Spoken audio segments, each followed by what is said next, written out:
Hola, bienvenidos a este canal, Eli, el librero interesante, donde podrás encontrar audiolibros, biografías, historias y resúmenes de libros sobresalientes en diversos géneros cada semana. Suscríbete para que puedas estar al tanto del nuevo contenido y puedas disfrutarlo mientras desarrollas cualquier otra de tus actividades favoritas. El verdugo. Por Honoré de Balzac. El campanario del pueblecito de Menda acaba de dar las 12. En aquel momento de la noche, un joven oficial francés, apoyado en el parapeto de una larga terraza que rodeaba los jardines del castillo de Menda, parecía abismado en una contemplación más profunda de lo que la despreocupación de la vida militar suele traer consigo. Pero hay que decir también que jamás hora, lugar y noche fueron más propicios a la meditación. El bello cielo de España extendía una cúpula azul por encima de su cabeza. El centelleo de las estrellas, y la dulce luz de la luna, iluminaban aquel valle delicioso que se abría coquetamente a sus pies.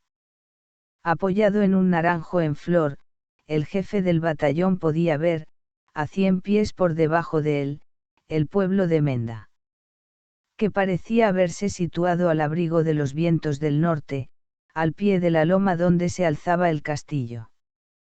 Volviendo la cabeza podía mirar el mar, cuyas aguas brillantes enmarcaban el paisaje con una amplia hoja de plata. El castillo estaba iluminado. El alegre tumulto de un baile, los acentos de la orquesta, las risas de algunos oficiales y de sus parejas llegaban hasta el solitario oficial. Él mezclándose con el lejano murmullo de las olas.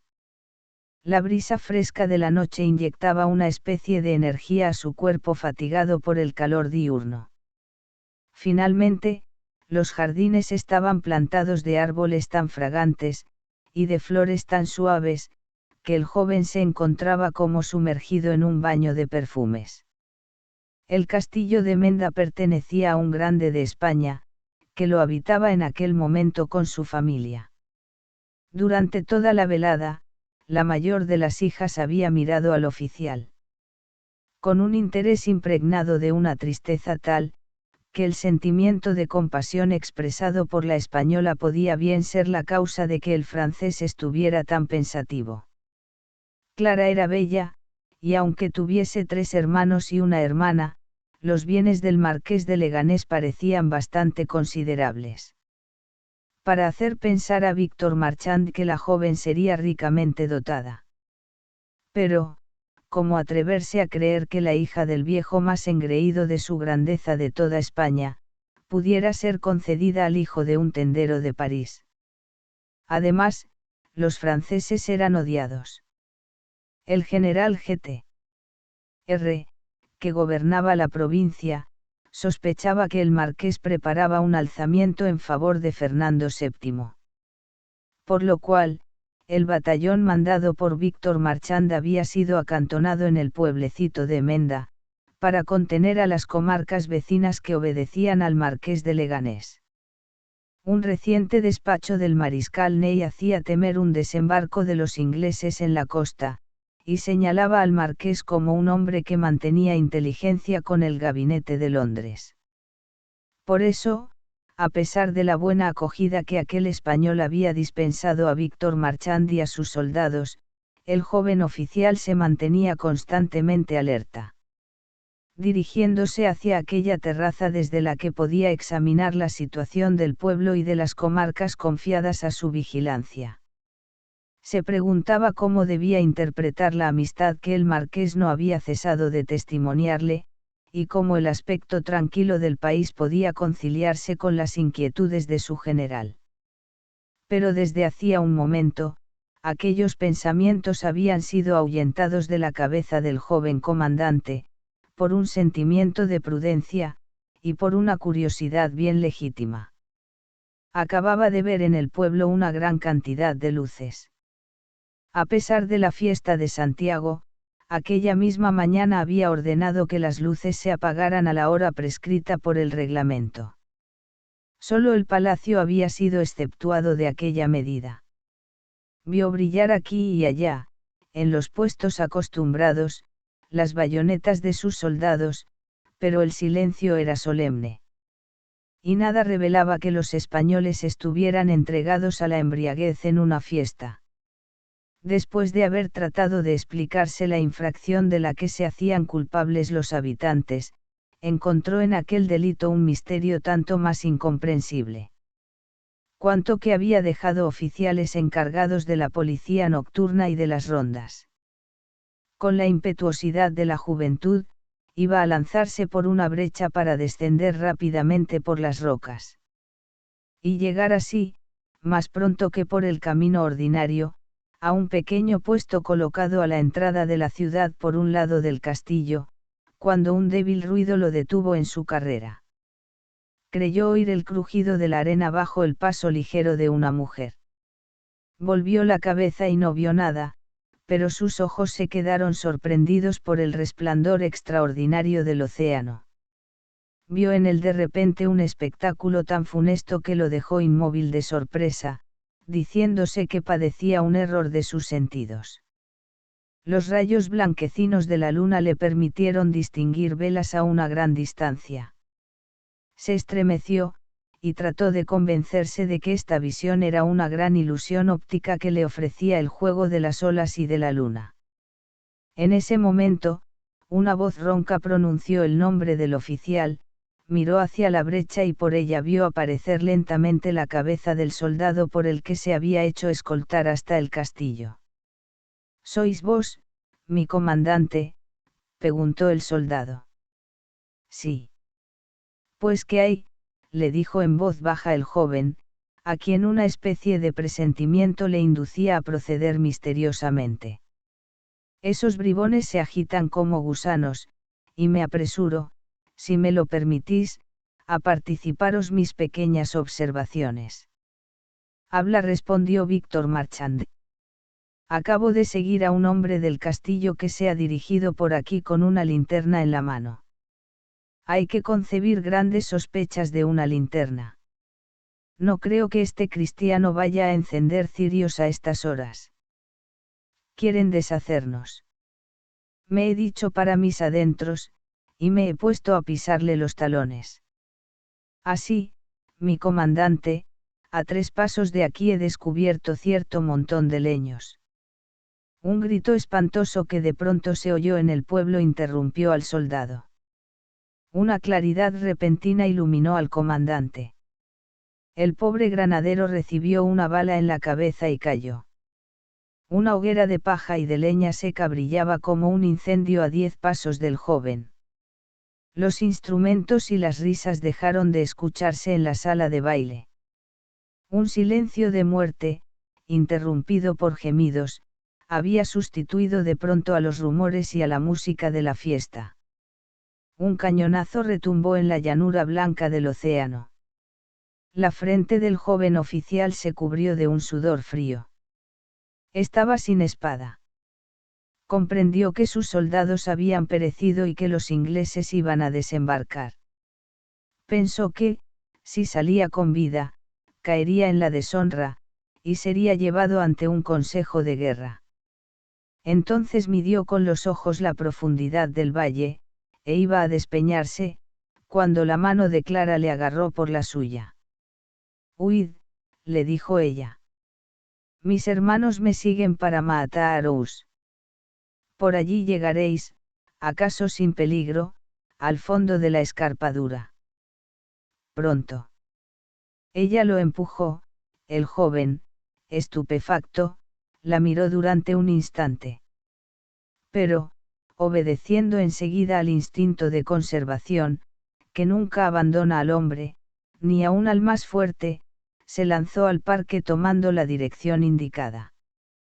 Y corrió a través de las rocas, que hasta entonces solo habían hollado las cabras.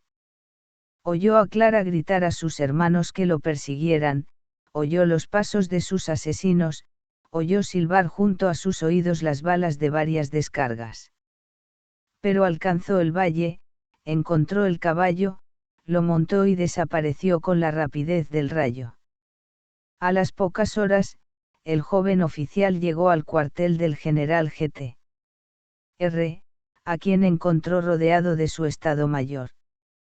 «Os traigo mi cabeza», exclamó el jefe de batallón apareciendo pálido y deshecho. Se sentó y contó la terrible aventura. Un silencio espantoso acogió su relato. «Sois más desgraciado que culpable», respondió al final el general. «No se os puede achacar la fechoría de los españoles, y al menos que el mariscal no decida de otro modo, yo os absuelvo». Estas palabras solo proporcionaron un débil consuelo al desgraciado oficial. «Cuando el emperador sepa esto», exclamó, «querrá que os fusilen, pero ya veremos». «En fin, no hablemos más de ello», añadió severamente, «más que para planear una venganza que imprima un terror saludable a este país, donde se hace la guerra de un modo salvaje». Una hora más tarde, un regimiento entero, un destacamento de caballería y un convoy de artillería estaban en marcha. El general y Víctor iban a la cabeza de la columna. Los soldados, informados de la matanza de sus compañeros, estaban poseídos de un furor sin ejemplo. La distancia que separaba el pueblo de Menda del cuartel general fue salvada con una rapidez milagrosa. En su camino, el general encontró aldeas enteras bajo las armas. Cada uno de aquellos miserables caseríos fue sitiado y diezmados sus habitantes. Por una de esas fatalidades inexplicables, los barcos ingleses se habían quedado quietos, sin avanzar. Luego se supo que aquellos barcos no llevaban más que artillería, y que habían andado más deprisa que los transportes. Así, el pueblo de Menda, privado de los defensores que esperaba, y que la aparición de las velas inglesas parecía prometerle, fue cercado por las tropas francesas casi sin disparar un tiro. Los habitantes, sobrecogidos de terror, ofrecieron una rendición sin condiciones. Por ese espíritu de nobleza que no ha sido raro en la península, los asesinos de los franceses, previniendo, según la conocida crueldad del general, que Menda sería tal vez entregado a las llamas. Y la población entera pasada a cuchillo, propusieron denunciarse ellos mismos al general. Este aceptó la oferta, poniendo como condición que los habitantes del castillo, desde el último criado hasta el marqués, serían puestos en sus manos. Convenida esta capitulación, el general prometió perdonar al resto de la población e impedir a sus soldados que saqueasen el pueblo o lo incendiaran. Impuso una contribución enorme, y los vecinos más ricos de la localidad se constituyeron en prisioneros para garantizar su pago, que debía efectuarse dentro de las 24 horas. El general tomó las precauciones necesarias para la seguridad de sus tropas, proveyó a la defensa de la comarca y dispuso que los soldados no se alojasen en las casas. Después de haberlos hecho acampar, subió al castillo y se apoderó de él militarmente. Los miembros de la familia Leganés y los criados fueron cuidadosamente vigilados, maniatados y encerrados en la sala donde se había celebrado el baile. Desde las ventanas de este salón se podía abarcar fácilmente la terraza que dominaba el pueblo. El Estado Mayor se estableció en una galería vecina, donde el general tuvo primero consejo sobre las medidas a tomar para oponerse al desembarco. Después de haber expedido una ayuda de campo al mariscal Ney, y ordenado colocar baterías en la costa, el general y su Estado Mayor se ocuparon de los prisioneros. 200 españoles, que los habitantes habían entregado, fueron inmediatamente fusilados en la explanada. Después de aquella ejecución militar, el general mandó colocar sobre la terraza tantas horcas como individuos había en la sala del castillo, e hizo venir al verdugo del pueblo. Víctor Marchand aprovechó el tiempo que iba a transcurrir hasta la hora de la comida para ir a ver a los prisioneros. Volvió enseguida ante el general. «Acudo», le dijo con voz alterada por la emoción, «para pediros gracia. Vos, replicó el general con un tono de ironía amarga. Ay, respondió Víctor, pido una gracia bien triste. El marqués, al ver colocar las horcas, espera que cambiéis este género de suplicio para su familia, y os suplica que hagáis decapitar a los nobles. Concedido, dijo el general. Piden además que se les conceda los auxilios espirituales, y que se les libera de sus ligaduras. Prometen no intentar la huida. Consiento en ello, dijo el general, pero vos me respondéis de todos. El viejo os ofrece además, toda su fortuna, si queréis perdonar a su hijo mayor. Ciertamente. Sus bienes pertenecen ya al rey José. Se detuvo. Un pensamiento de desprecio arrugó su frente. Voy a concederle más de lo que desea. Adivino la importancia de su última petición. Pues bien, que compre la eternidad de su nombre, pero que España entera se acuerde para siempre de su traición y de su suplicio. Dejaré su fortuna, y la vida a aquel de sus hijos, que haga las veces de verdugo. Andad, no me habléis más de esto. La comida estaba servida. Los oficiales, sentados a la mesa, satisfacían un apetito que el cansancio había aguijoneado. Solo uno de ellos, Víctor Marchand, faltaba al festín. Después de largos titubeos, entró en el salón, donde gemía la orgullosa familia de Leganés. Y lanzó una triste mirada al espectáculo que ofrecía ahora aquella sala, donde, la antevíspera, había visto dar vueltas, embriagadas por el vals, a las cabezas de las jóvenes y de los muchachos. Se estremeció al pensar que, de allí a poco, aquellas cabezas debían rodar, segadas por el sable del verdugo. Atados a sus sillones dorados, el padre y la madre, los 3 hijos y las 2 hijas permanecían en un estado de inmovilidad completa. 8 criados permanecían de pie con las manos atadas a la espalda. Aquellas 15 personas se miraban gravemente, y sus ojos apenas traicionaban los sentimientos que los animaban. Sobre algunas frentes se leía una resignación profunda, y el pesar de haber fracasado en su empresa. Unos soldados inmóviles los miraban respetando el dolor de aquellos crueles enemigos. Un movimiento de curiosidad animó los rostros cuando Víctor apareció. Dio orden de desatar a los condenados, y fue él mismo a desanudar las cuerdas que retenían a Clara sujeta al sillón. La joven sonrió tristemente. El oficial no pudo evitar un ligero roce con los brazos de la muchacha, admirando su cabellera negra y su cuerpo cimbreante. Era una auténtica española, tenía el color español, los ojos españoles, largas pestañas curvas, y unas pupilas más negras que ala de cuervo. Habéis tenido éxito, dijo ella, dirigiéndole una sonrisa fúnebre donde se traslucía aún la mujercita. Víctor no pudo evitar un sollozo. Miró alternativamente a los 3 hermanos y a Clara. Uno de ellos, el mayor, tenía 30 años. Pequeño, bastante feo, con un aire orgulloso y un gesto de desdén. No carecía de cierta nobleza en sus maneras, y no parecía extraño a esa delicadeza de sentimientos que hizo tan célebre la galantería española. Se llamaba Juan. El segundo, Felipe, tendría unos 20 años. Se parecía a Clara. El último tenía 8 años. Un pintor hubiera encontrado en Manuel, un poco de esa constancia romana que David ha prestado a los niños en sus páginas republicanas. El viejo marqués tenía la cabeza cubierta de canas, como salida de un cuadro de Murillo.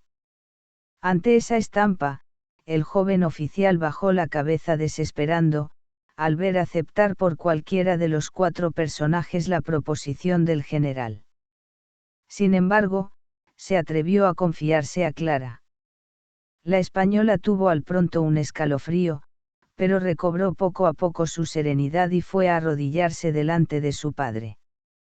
Oh, le dijo, haced jurar a Juanito, que cumplirá fielmente las órdenes que vais a darle y estaremos satisfechos. La marquesa se estremeció de esperanza, pero cuando, inclinándose hacia su marido, hubo oído la terrible confidencia de Clara, aquella madre cayó desvanecida. Juanito comprendió todo y saltó como un león enjaulado. Víctor cargó con la responsabilidad de retirar los soldados de vigilancia, después de haber obtenido del marqués la seguridad de una sumisión perfecta. Los criados fueron entregados al verdugo, que los ahorcó. Cuando la familia no tuvo más que a Víctor por guardián, el viejo padre se levantó.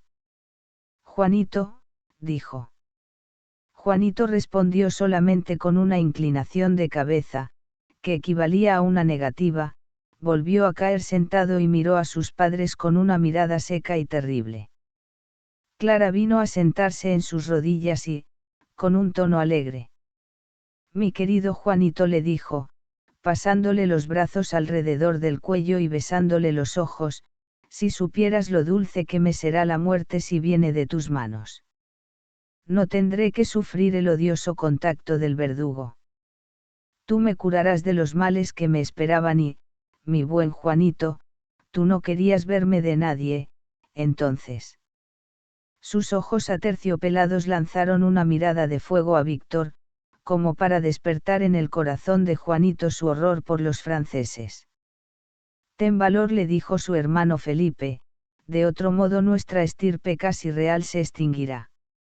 De repente Clara se levantó, el grupo que se había formado alrededor de Juanito se abrió, y aquel hijo, rebelde con razón, vio ante él de pie a su anciano padre, que con un tono solemne exclamó: Juanito, te lo ordeno. El joven conde continuó inmóvil, y entonces el padre se postró de rodillas ante él. Involuntariamente, Clara, Manuel y Felipe lo imitaron. Todos tendieron las manos hacia el que había de salvar a la familia del olvido, y parecieron repetir estas palabras paternas. Hijo mío, te faltaría a ti la energía de nuestra raza y una verdadera sensibilidad, quieres tenerme más tiempo de rodillas, y puedes tener en cuenta ahora tu vida y tus sufrimientos. Es un hijo mío, señora, añadió el anciano volviéndose hacia la marquesa. Accede, exclamó la madre con desesperación, viendo a Juanito hacer con las cejas un movimiento que solo ella conocía. Mariquita, la segunda hija, estaba de rodillas, estrechando a su madre en sus débiles brazos y, como lloraba a lágrima viva, su hermanito Manuel vino a reñirla. En aquel momento el capellán del castillo entró, enseguida fue rodeado de dota la familia y se le entregó a Manolito. Víctor, no pudiendo soportar por más tiempo aquella escena, hizo una señal a Clara, y se fue corriendo a intentar un último esfuerzo con el general. Lo encontró de buen humor, en medio del festín, y bebiendo con sus oficiales, que empezaban a contar chascarrillos. Una hora después, 100 de los más nobles habitantes de Menda vinieron a la terraza para ser testigos, según las órdenes del general, de la ejecución de la familia Leganés. Un destacamento fue desplegado para contener a los españoles, a los que se puso bajo las horcas de donde habían sido colgados los criados del marqués. Las cabezas de aquellos burgueses tocaban casi los pies de los mártires. A 30 pasos de ellos se alzaba un tajo de madera y brillaba una cimitarra. El verdugo estaba allí, para el caso en que Juanito se negase a cumplir lo pactado. Pronto los españoles oyeron, en medio del más profundo silencio, el paso de varias personas, el sonido mesurado de la marcha de un piquete de soldados y el ligero ruido de sus fusiles. Aquellos diferentes ruidos se mezclaban con los alegres acentos del festín de los oficiales, como antes la danza y la música habían disimulado los preparativos de la sangrienta traición. Todas las miradas se volvieron hacia el castillo, y pudieron ver a la noble familia que venía con paso firme. Todas las frentes estaban tranquilas y serenas. Solo un hombre, pálido y sin fuerzas, se apoyaba en el sacerdote que le prodigaba todos los consuelos de la religión, el único que iba a seguir viviendo. El verdugo comprendió, como todo el mundo, que Juanito había aceptado su puesto por un solo día. El viejo marqués y su mujer, Clara y Mariquita y sus dos hermanos vinieron a arrodillarse a algunos pasos del fatal emplazamiento. Juanito fue conducido por el sacerdote. Cuando llegó al Tajo, el ejecutor, tirándole por la manga, lo llamó aparte y le dio probablemente algunas instrucciones. El confesor colocó a las víctimas de modo que no vieran el suplicio. Pero se trataba de verdaderos españoles, que se mantuvieron de pie y sin debilidades.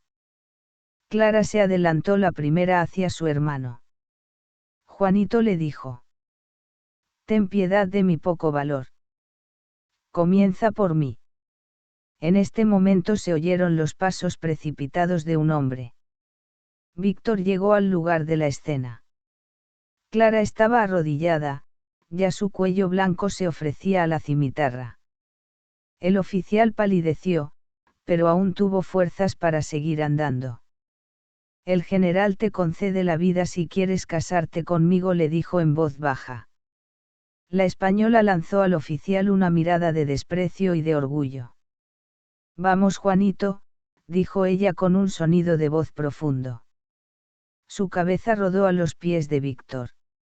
La marquesa de Leganés dejó escapar un movimiento convulsivo al oír aquel ruido, fue la única muestra de su dolor. «¿Estoy bien así, querido Juanito?», fue la pregunta que hizo Manolito a su hermano. «Ah, lloras, Mariquita», dijo Juanito a su hermana. «Sí», replicó la jovencita, «pienso en ti, mi pobre Juanito, serás bien desgraciado sin nosotros». Pronto apareció la arrogante figura del marqués. Miró la sangre de sus hijos, se volvió hacia los espectadores, mudos e inmóviles, extendió las manos hacia Juanito y dijo con una voz fuerte: «Españoles, doy a mi hijo la bendición paterna. Ahora, marqués, da sin miedo, nada podrá reprochársete». Pero cuando Juanito vio acercarse a su madre, sostenida por su confesor, exclamó: «Es la que me ha dado el ser». Su voz arrancó un grito de horror a la asamblea. El ruido del festín y las risas de los oficiales se apaciguaron ante aquel clamor. La marquesa comprendió que el valor de Juanito se había agotado, se lanzó de un salto por encima de la balaustrada y fue a estrellarse sobre las rocas. Un grito de admiración se produjo. Juanito cayó sin sentido. «Mi general», dijo un oficial medio borracho, «Marchand acaba de contarme algo de esta ejecución, apuesto cualquier cosa que no la habéis ordenado vos». «Olvidáis, señores», exclamó el general G.T.R., «que dentro de un mes 500 familias francesas verterán amargas lágrimas, y que estamos en España. ¿Queréis que dejemos los huesos aquí?». Después de aquella elocución, no encontró a nadie, ni siquiera a un suboficial, que quisiera vaciar su vaso. A pesar de los respetos de que está rodeado, a pesar del título de el verdugo que el rey de España ha dado como título de nobleza al marqués de Leganés, este es devorado por el dolor. Y vive solitario, mostrándose solo muy rara vez. Abrumado por el peso de su horrible hazaña, parece esperar con impaciencia que el nacimiento de su segundo hijo, le otorgue el derecho de reunirse con las sombras que le acompañan continuamente. Fin.